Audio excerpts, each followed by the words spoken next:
আজ শনিবার ২৬শে অগ্রহায়ণ ২০২৫ সালের ১৩ই ডিসেম্বর। কর্কট রাশি, কর্কট লগ্ন, ক্যান্সার সাইনের জাতক জাতিকাদের আজকের দিনটি কিন্তু মধ্যম প্রকৃতির অতিবাহিত হবে।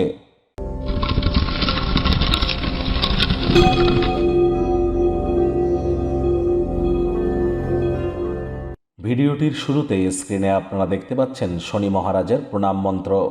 ওম নীলাঞ্জনচয় প্রাক্থং রবি সুতং মহাগ্রহম ছায়ায়া গর্ভসম্ভূতং তং নমামি শনিশ্চরম। এটি সন্ধেবেলার সময় পারলে ১০৮ বার, না পারলে ২৬ বার বা ১৭ বার বা ৮ বার আপনারা জপ করুন, অত্যন্ত উপকৃত হবেন। আর দেখুন, শনি মহারাজ এতদিন বক্রী ছিলেন, সম্প্রতি তিনি মার্গী হয়েছেন। আর মার্গী শনির কৃপায় আপনাদের জীবনে ঠিক কী কী পরিবর্তন আসতে চলেছে সে বিষয়ে অলরেডি কিন্তু চ্যানেলে ভিডিও আপলোড করা হয়েছে। সময় সুযোগ বুঝে একবার দেখে বা শুনে নিতে ভুলবেন না।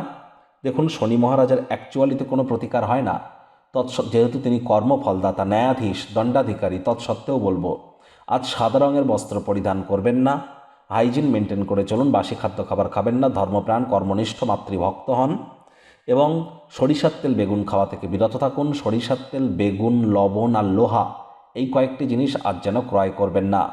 এই ডেলি রাশিফলটি আপনারা যেটি শুনতে চলেছেন এটি কিন্তু ইন জেনারেল রাশিফল। আপনারা চাইলে আপনার ব্যক্তিগত গণনা এনি টাইম আমাদের দ্বারাই করাতেই পারেন। ভাগ্য মিটার আজ আপনাদের বলছে 6/10, ভাগ্য আপনাদের অনুকূলেই থাকবে। তাহলে দিনটি কিন্তু আজ এক প্রকার বেশ কাটতে চলেছে।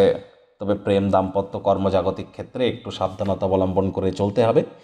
জীবনে চলতে থাকা সমস্যার সমাধান যদি চান তাহলে প্রত্যেকের কথা শুনবার চেষ্টা করুন। আজ কথা বলুন কম, শুনুন বেশি। তাহলে দেখবেন আপনি আপনার সমস্যার সমাধান হয়তো খুঁজে পেয়ে যেতে পারেন।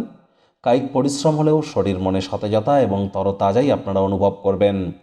দিনের শুরুটা কেমন হবে সেটি বড় কথা নয়, দিনের শেষ ভাগে যথেষ্ট পরিমাণে অর্থ সঞ্চয় করতে আপনারা সক্ষম হতে চলেছেন। আয় ইনকাম আপনাদের বাড়তে চলেছে। নতুন উদ্যোগ পরিকল্পনার পাশাপাশি নতুন নির্মাণ কার্যের শুরুয়াতও আজ করা যেতেই পারে। চাকরিজীবীদের কিন্তু অফিসে কম কথা বলে কাজ বেশি করতে হবে, মনের থেকে মস্তিষ্ককে বেশি দাম দিতে হবে। কোনো প্রকার অফিস পলিটিক্স বা গসিপিংয়ের অংশ যেন হবেন না। বসের কিন্তু কুনজরে আপনারা পড়ে যেতে পারেন। রাজনীতিবিদ যারা আছেন জনসংযোগ বৃদ্ধি করুন। হার্ডওয়ার্ক, কঠোর কায়িক পরিশ্রমের কোনো বিকল্পই কিন্তু নেই। শর্টকাট অবলম্বন করে খুব বেশি দূর কিন্তু আপনারা এগিয়ে যেতে পারবেন না। অবসরকালীন সময়ে আপনারা গল্প, কবিতা লিখে কাটাতে পারেন, ক্রিয়েটিভ থিংসের মধ্য দিয়ে সময় অতিবাহিত করতে পারেন, দাবা খেলতে পারেন, শব্দের ধাঁধা খেলতে পারেন, অথবা ভবিষ্যৎ পরিকল্পনাগুলির পুনর্মূল্যায়ন করে কাটাতে পারেন। আজ রাজনীতিবিদ যারা আছেন জনসংযোগ বৃদ্ধি করুন। হার্ডওয়ার্কের কোনো বিকল্প কিন্তু নেই। শিক্ষার্থী বিদ্যার্থীদের পড়াশোনায় মনোযোগ বৃদ্ধি করতে হবে।